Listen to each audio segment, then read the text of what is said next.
Hello, friends, and welcome to another installment of Ron Knows Stuff. Today, we're going to talk about ceiling fans.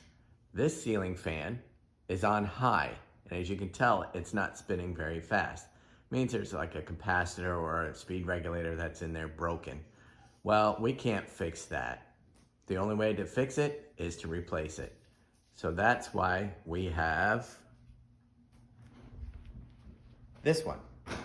It's updated, it's direct drive motor, it has LED. So learn how to install the ceiling fan.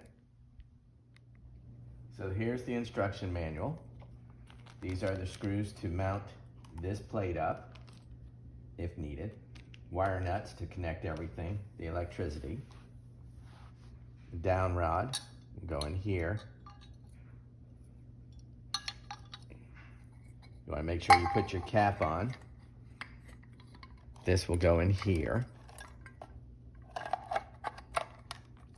And you'll have your antenna wire hanging out a little bit. These wires connect, run down the shaft, connect to these.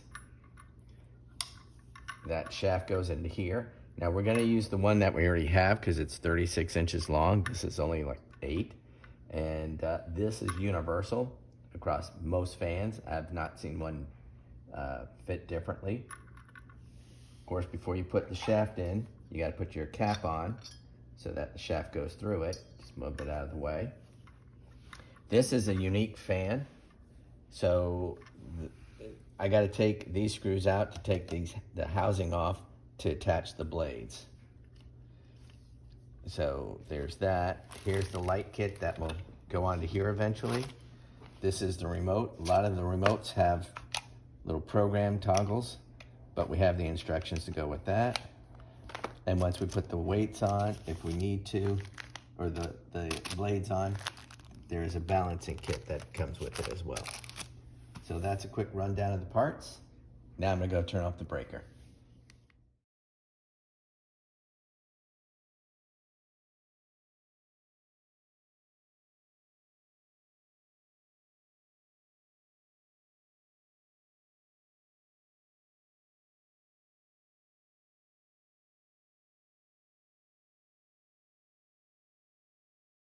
So I've got the other fan down as you saw me do.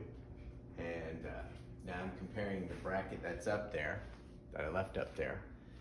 And it looks to be identical. And as I mentioned earlier, these poles are interchangeable. So it has the same exact connector, same indent right here. So when you slide it in,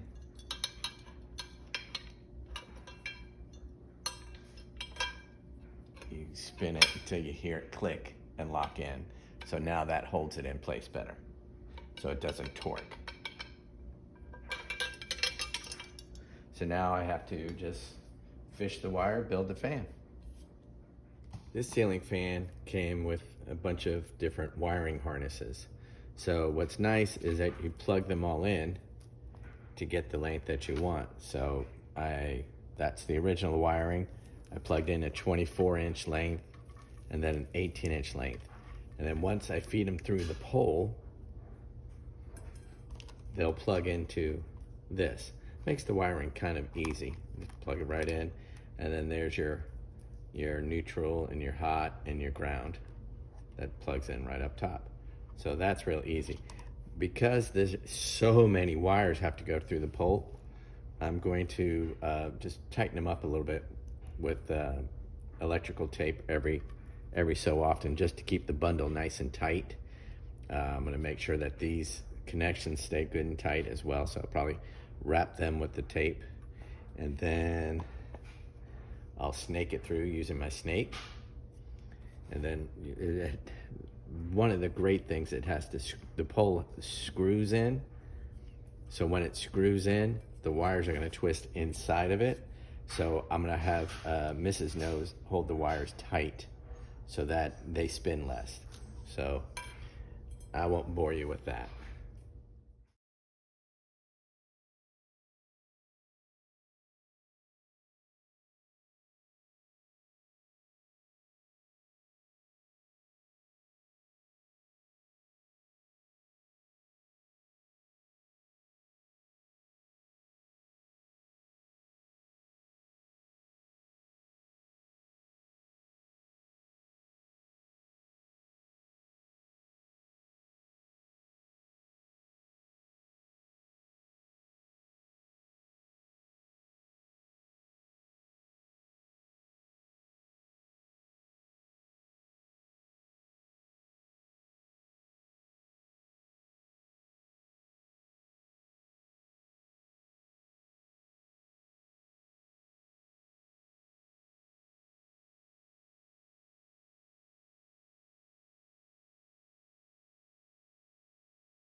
So the wires are fished in the pole.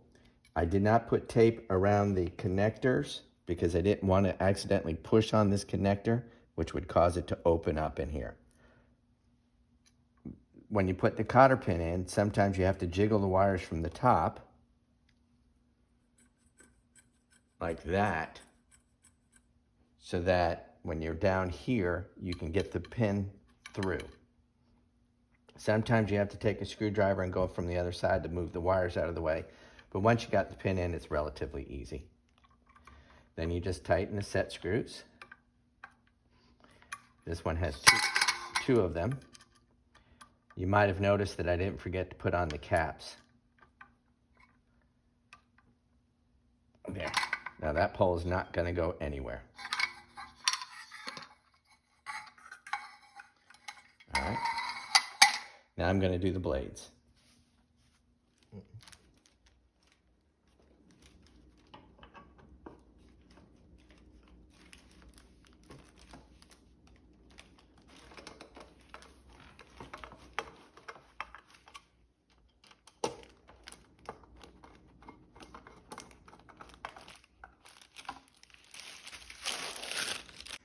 All right, so I'm connecting the control module up right now.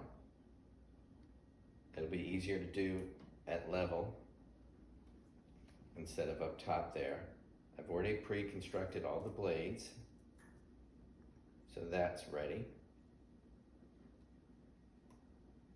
There we go.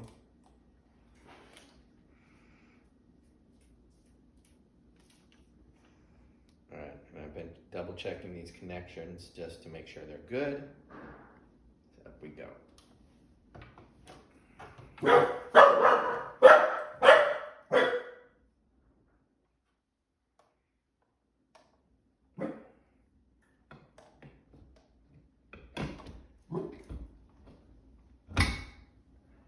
heard that click in place.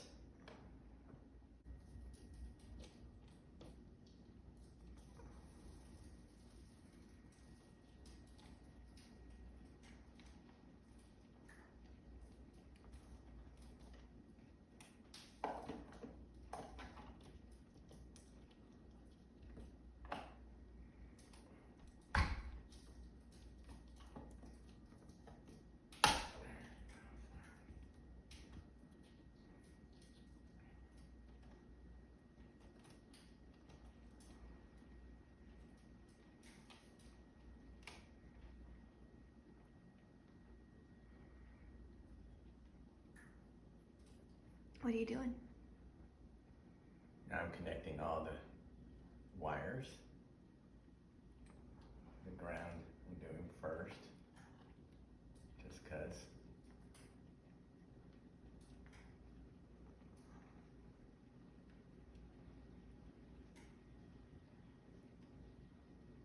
How do you know which goes on which? Everything's color coded for your convenience. And because the lighting is controlled through the light module, you don't have to worry about having a blue wire or a red wire, something like that, which can sometimes add to confusion.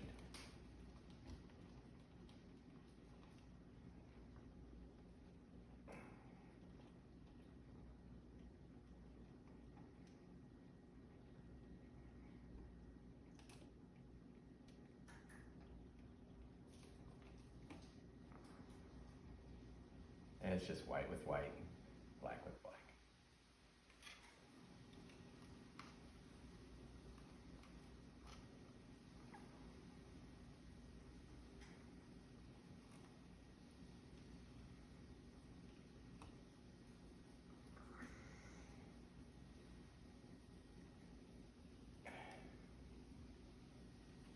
And I always tug to make sure the wire's connected. In this case, this one didn't. You need to get your chicken. All right, so all the wiring is done. Now comes the scary part of putting the cap on and hoping that all the wiring stays in it. You want to make sure your antenna wire stays out. We'll probably shove it in a little bit though. Look at that. That's gonna look real nice. And I'm gonna move. There we go.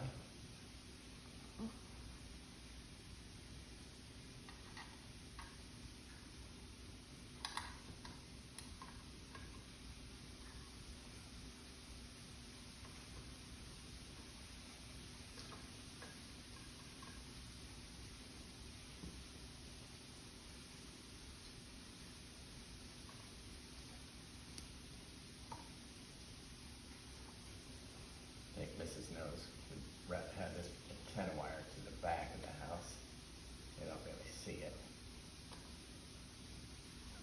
And you just screw up your cap.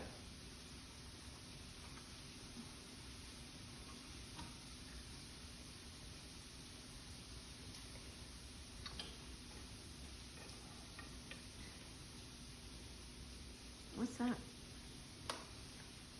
There you go.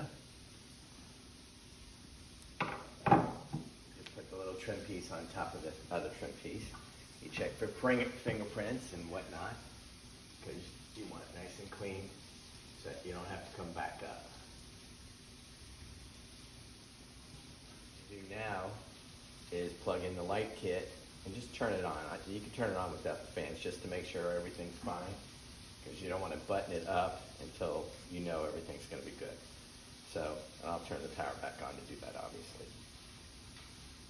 Okay, I've turned on the power, and it's time to program the remote. So you press and hold the button down, and the light should come on. And it did. Okay, so the light kit is just a simple plug and twist on. I moved it out of the way so that I can now put on the blades.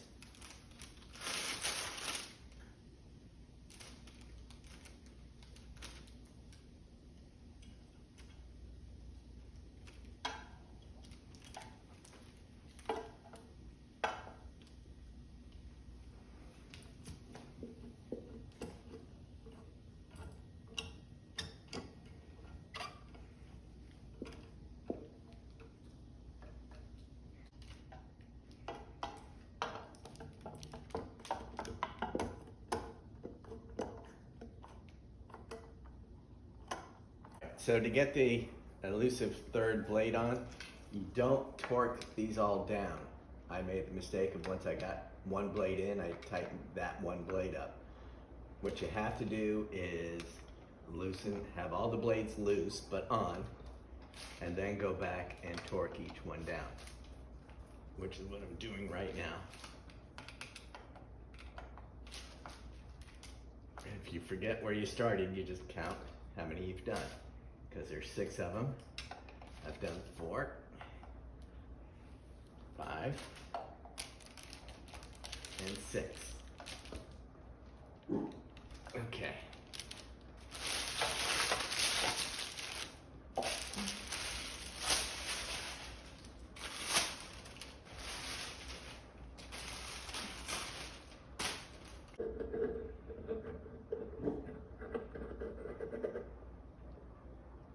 Go. That's how you put up a ceiling fan. So the fan's fully installed and the light works.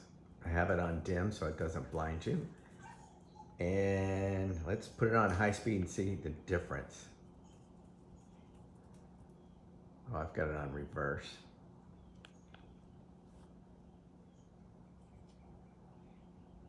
And there it goes. So ceiling fans are easy to install if you take your time, read the instructions fully first. If you need any assistance, please leave a comment. I'm happy to answer questions you have. Please like, subscribe, and share. That always helps me out. You can definitely see this fan spins a lot faster than the one it replaced. Remember, Ron knows stuff, and Ron likes you to subscribe. And don't forget to have a fantastic day.